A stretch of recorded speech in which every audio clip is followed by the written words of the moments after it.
ASICS Trabuco Max, après avoir testé sur cette chaîne les Trabuco Light et les Trabuco Sky, et bien là on est dans une toute autre gamme que je vais vous présenter dans cette vidéo. C'est parti!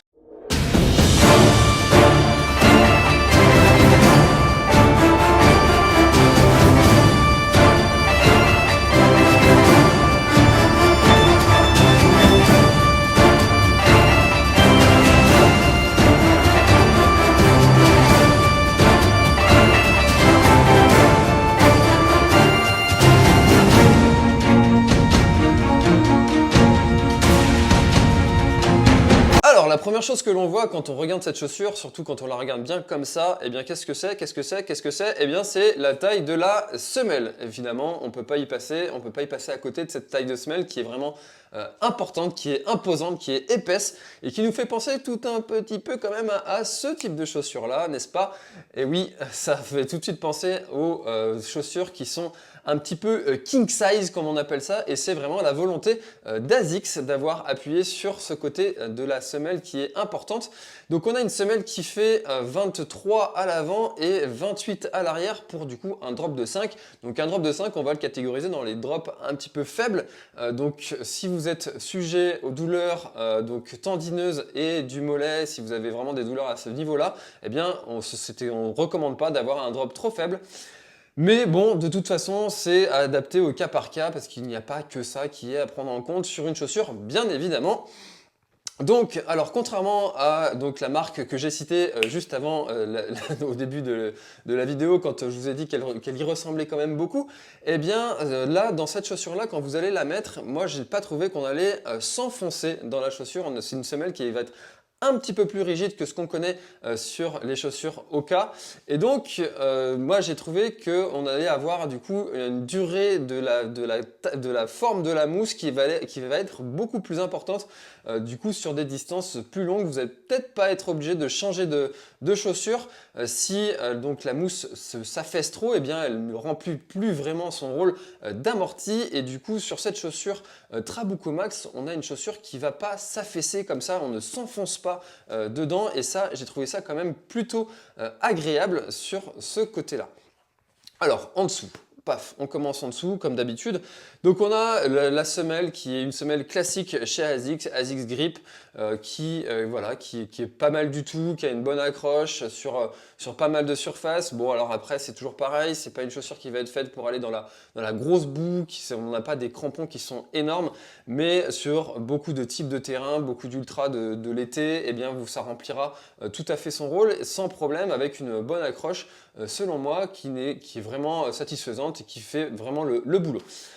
Ensuite, donc on a cette semelle, la Flight Form, qui est comme on l'a dit, hein, qui est vraiment le point sur lequel ASICS a accentué le développement de cette chaussure. Sur la semelle, qui est vraiment une semelle qui va amortir sur la durée. C'est une chaussure qui est destinée à la pratique de l'ultra trail. Et on a donc un poids pour la totalité de cette chaussure qui est juste en dessous de 300 grammes, et ce qui est quand même plutôt léger pour une chaussure d'ultra trail, donc c'est un point satisfaisant aussi.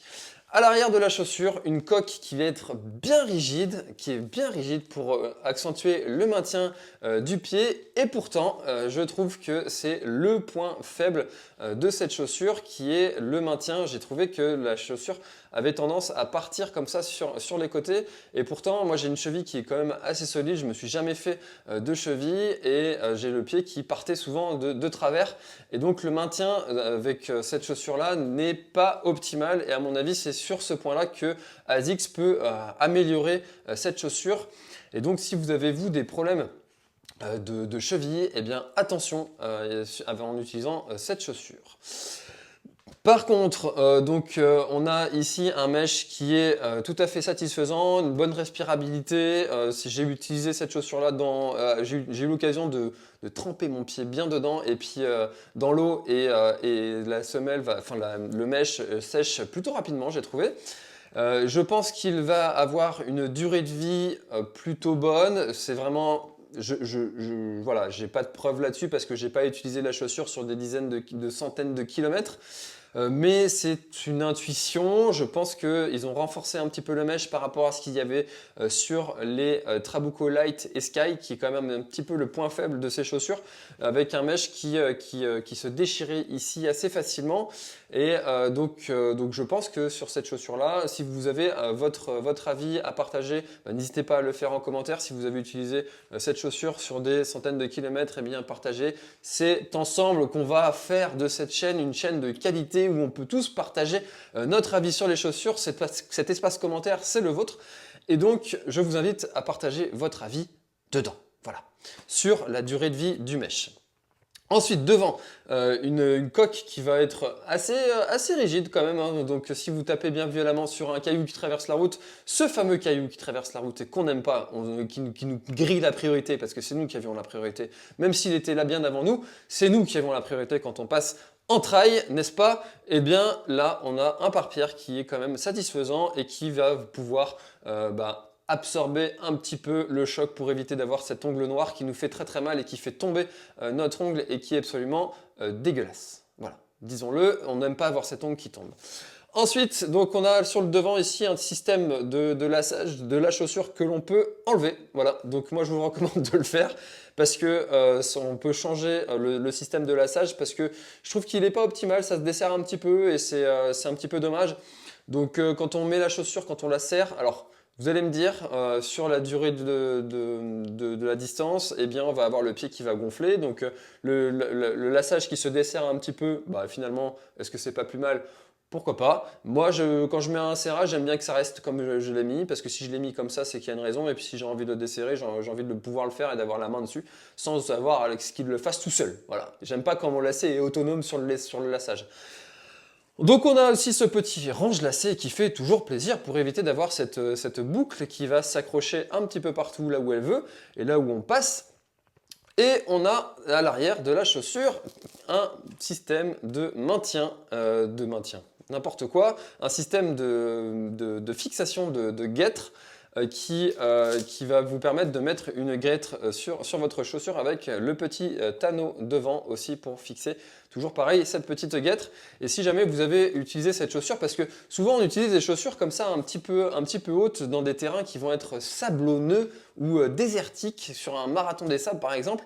Et donc là, la guêtre va avoir tout son intérêt, surtout sur ce type de terrain-là, parce que si on a des détritus, des choses qui rentrent dans la chaussure, eh bien ça va pas être agréable. On a sur l'avant de la semelle, là ici, une tige qui va empêcher d'avoir les cailloux, le sable, etc., tout ce qu'on n'aime pas qui rentre dans le pied, donc ça va limiter ça, mais par contre ça va pouvoir toujours rentrer par les côtés ici, par l'arrière, par la semelle, enfin voilà, par ici, là, par les côtés de la semelle. Donc ça, c'est toujours possible.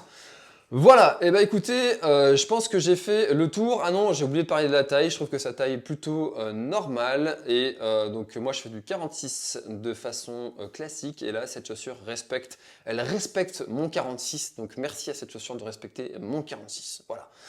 160 €. On est quand même dans le haut du panier en termes de prix pour des chaussures. Maintenant, en solde, vous allez pouvoir la toucher à 124 € en ce moment, au moment où je tourne cette vidéo sur eRun. Donc, n'hésitez pas à aller checker ça dans les commentaires. Dans la description, il y a un lien qui vous renverra vers le lien eRun pour vous commander cette chaussure et avoir plus d'informations, de caractéristiques techniques, de caractéristiques de chiffres sur la chaussure. Ça vous permettra d'avoir aussi un autre